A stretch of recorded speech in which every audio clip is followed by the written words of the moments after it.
Hello friends, स्वागत है एक और नई वीडियो में। आज की वीडियो बहुत ही ज़्यादा धमाकेदार और रोमांटिक होने वाली है, तो वीडियो को शुरू से लेकर एंड तक वॉच कीजिए। इस वीडियो में आपको बहुत ही ज़्यादा आनंद देने वाला हूं।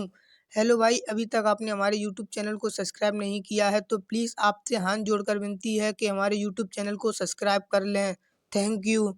एक बार की बात है, एक लड़का स्कूल की छुट्टियों में अपने दादाजी से मिलने गाँव गया। वो अपने दादाजी के साथ गांव घूमता और खेतों में काम करने के लिए भी जाता। एक दिन वो लड़का अपने दादा के साथ खेत में काम करने के लिए गया हुआ था। तो दादाजी ने उससे शर्त लगाई कि चलो देखते हैं कि खेत की जमीन को फसल की बुवाई के लिए कौन पहले तैयार करता है। उन दोनों ने खेत की आधी आधी जमीन बांट ली और जमीन को नई फसलों की बुवाई के लिए तैयार करने लगे। वो दोनों मिट्टी को खोद कर उसे पलटकर उसकी गांठों को तोड़ रहे थे ताकि वो फसल की बुवाई के लिए तैयार हो जाए, अर्थात भूमि में अच्छी फसल पैदा हो। दादाजी, जिनकी उम्र 65 साल की थी, वो बिना रुके हुए और बिना किसी शिकायत के अपने काम कर रहे थे। लेकिन वो लड़का जिसकी उम्र 17 साल थी, वो अपने काम में बहुत शिकायत कर रहा था, अर्थात बहुत ही काम धीमे धीमे कर रहा था। धन्यवाद दोस्तों, आप हमारे यूट्यूब चैनल को सब्सक्राइब कर लें। प्लीज़ आपसे हाथ जोड़कर विनती है, क्योंकि हमारे चैनल पर अभी सब्सक्राइबरों की बहुत ज़रूरत है और आपके सपोर्ट की भी बहुत ज़्यादा ज़रूरत है। Thank you. वो बार बार रुक कर आराम कर रहा था और कह रहा था कि कितना मुश्किल काम है ये, लेकिन उसके दादाजी बिना रुके और बिना थके काम कर रहे थे।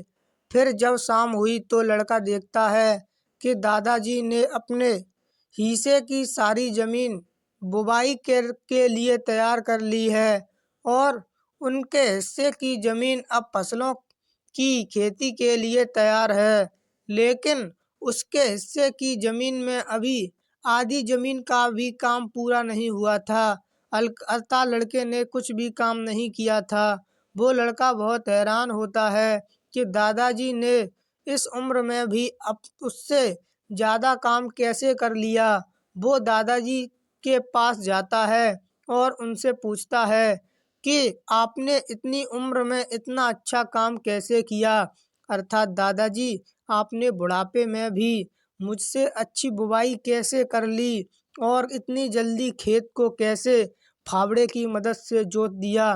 तो दादाजी ने जवाब दिया कि जब भी हम सोचते हैं कि काम कितना मुश्किल है या फिर अभी कितना काम पड़ा है, तो हमारा मन बहाने बनाने लगता है, अर्थात हम किसी काम को करते हैं और उस काम को बड़ा समझते हैं तो हमारा मन हमसे बदतमीजी करने लगता है। इन सभी बातों के बारे में सोचना नहीं हमारे काम को और ज़्यादा मुश्किल बना देता है। इसलिए समझदारी इसमें ही है कि हमें अपने तय किए हुए काम के बारे में ज़्यादा सोचना नहीं चाहिए और उस काम को निरंतर करना चाहिए, क्योंकि निरंतर काम करने से हमें जल्द ही उस काम में सफलता मिलती है। धन्यवाद। आइए इस कहानी से हमें क्या सीख मिलती है जानें। इस कहानी से हमें ये सीख मिलती है कि यदि हम तय की हुई काम के बारे में ज़्यादा सोचते हैं तो वो काम हमें बहुत ज़्यादा कठिन लगने लगता है।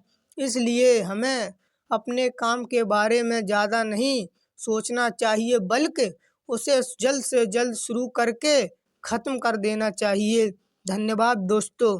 धन्यवाद दोस्तों, यह कहानी अगर आपको अच्छी लगी हो तो प्लीज़ हमारे यूट्यूब चैनल को सब्सक्राइब कर लें। प्लीज़ प्लीज़ प्लीज़ मेरी आपसे रिक्वेस्ट है, क्योंकि अभी हमारे चैनल पर कोई भी बंदा सब्सक्राइब नहीं बढ़ा रहा है, तो प्लीज़ आप हमारे चैनल को ज़्यादा से ज़्यादा सपोर्ट करें प्लीज़ भाई। धन्यवाद।